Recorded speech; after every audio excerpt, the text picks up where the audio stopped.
Hey everybody, today I'm going to be going through the next batch of stuff that I got while I was in Lewisburg.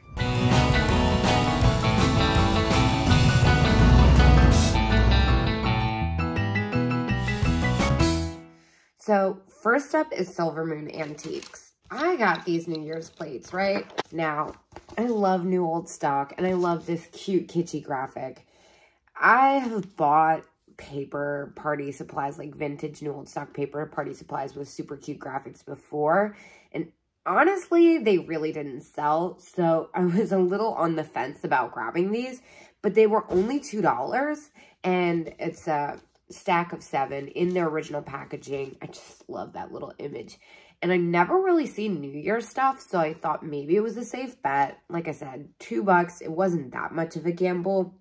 When I looked on eBay, it looked like a lot of the New Year's stuff sold for more than maybe other holiday stuff, which is, in hindsight, I don't know if I would have done it again. I mean, it's not like I had much to lose for $4, but the last time I picked up party supplies was St. Patrick's Day, and they had these cute little leprechauns on them, and honestly, I still have it. So maybe not my first pick.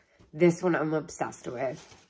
I love this duck. I only paid $10 for him. He's like super sick looking in the best way possible. Totally lovable. I love finding stuffed animals like this that are just like used in all the right ways. He is pretty great. I kind of hope, I'm not gonna lie, I kind of want to keep him, but I know that there's somebody out there who really needs this duck more than I do. I don't do a lot of paper, especially not cards and stuff. I do Valentine's Day cards, but these ones, I just couldn't resist. These little wiener dogs, I thought they were so funny, and they are new old stock. It came with, what is it, 4 of them? Yeah, it came with 4 of them, and they were... No, they came with 5 of them. Where's the 5th? What did I do with it? Anyway, they were only $2. So since they were new old stock and they were so unique and they were kind of just great in general, I scooped them up. Now this salt and pepper shaker set usually sells really well for me. Unfortunately, this one is missing the Mary on it. So it was only $3. So I don't really regret picking it up. But they come in different colors. See, there's the Jesus. This one's supposed to have the Mary on it, but alas, it has nothing. They come in different colors. I've had them in pink and blue. The pink and blue that were with the Mary and Jesus sold for $24, I believe. I priced these at $17 just because it's hard to find them with the paint all there. They are glass, reverse painted. Very cool. But again, I'm not sure how well they'll do without Mary, but I thought I'd take the chance for $3. And you know I love googly eyes. This little anthropomorphic pineapple pin I couldn't resist for $4. I grabbed him even though he's got a little nick of paint missing on his nose. I just thought he was so funky. I don't normally buy new stuff. In fact, I rarely ever buy new stuff. However, I love Kitsch. I love Kawaii. I love Japan. I love all this funky cute stuff. So when I saw these for $3 each, I knew I had to grab them. They're Pico-chan. Is that how I said it? Yeah, that is right. Now, I have never seen these before.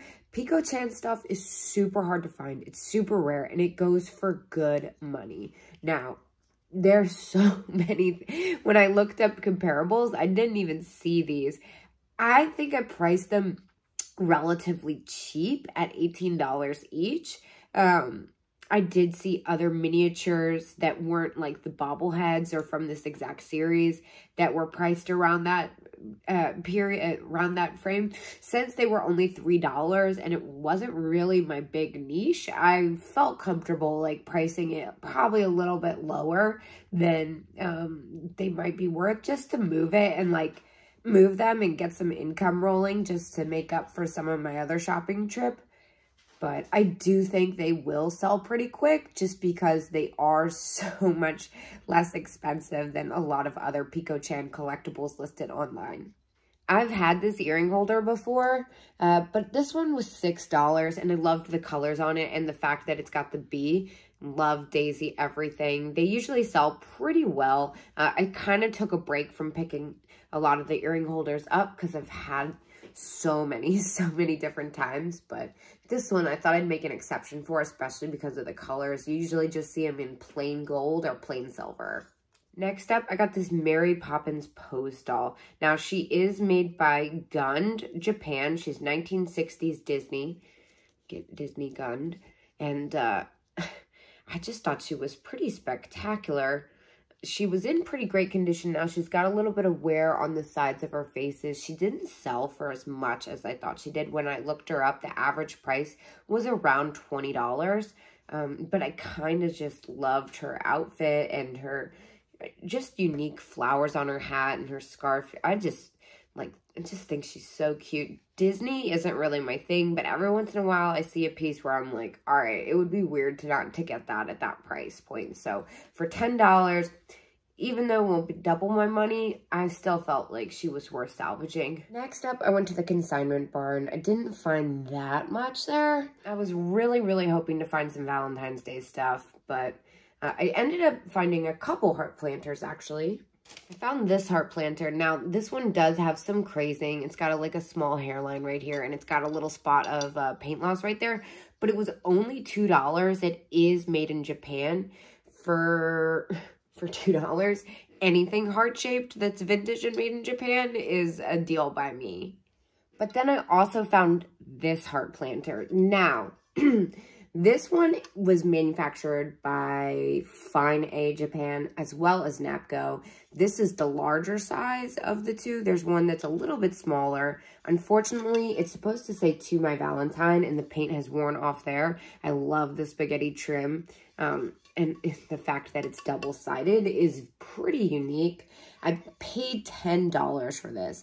Now, normally in this size, I will say I charge about $60. That includes my US shipping fee, which for this is anywhere from $10 to $14. But I did take a few dollars off because of the "To My Valentine" being missing. However, since the red paint was still there randomly, I didn't want to take too much off. I don't care if it sits online for a while because these have been incredibly hard to find this year. In fact, it's been a year and a half since I've found one for under $30. So, you know, there was one that was at that place in Paradise, Pennsylvania that was $20. If I had known how much hassle I was going to go through trying to find more Valentine's Day planters, I probably would have picked that one up for $20, even though I wouldn't have been able to, per se, double my money. It was the smaller size, but for $10, I'm just gonna let it sit online at the price that I feel comfortable with because Valentine's Day is becoming super rare. It was already hard to find, and then after this year, I'm convinced it's a dying art. Unfortunately, I know that's sad.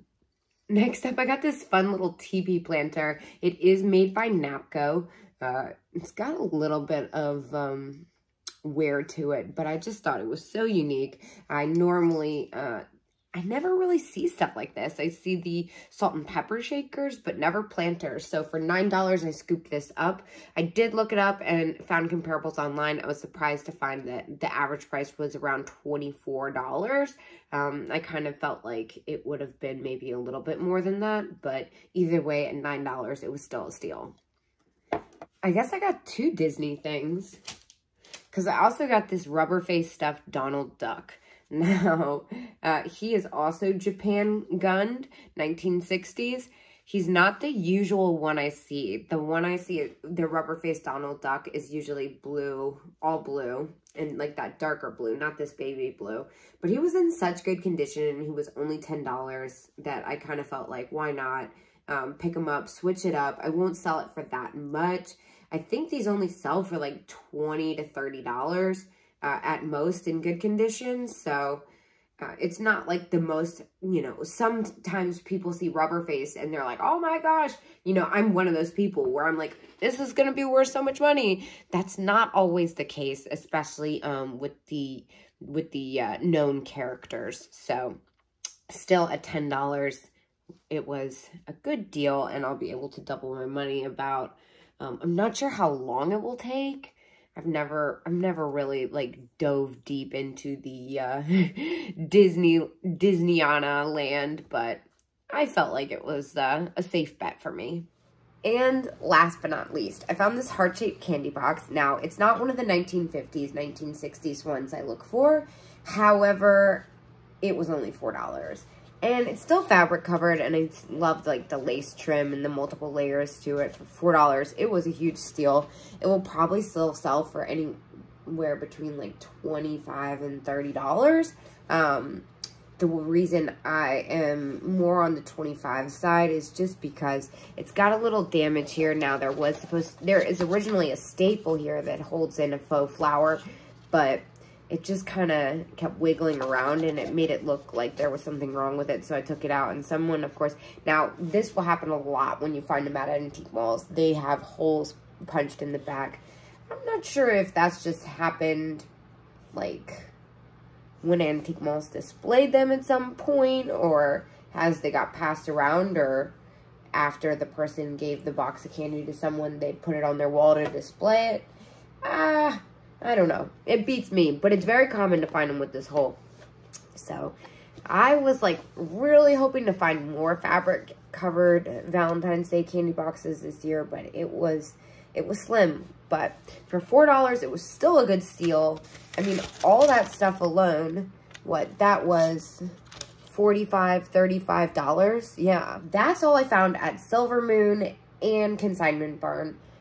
Tomorrow, I'm still in Lewisburg, and I've got a lot more goodies to share. So I will see you guys tomorrow at 10 a.m.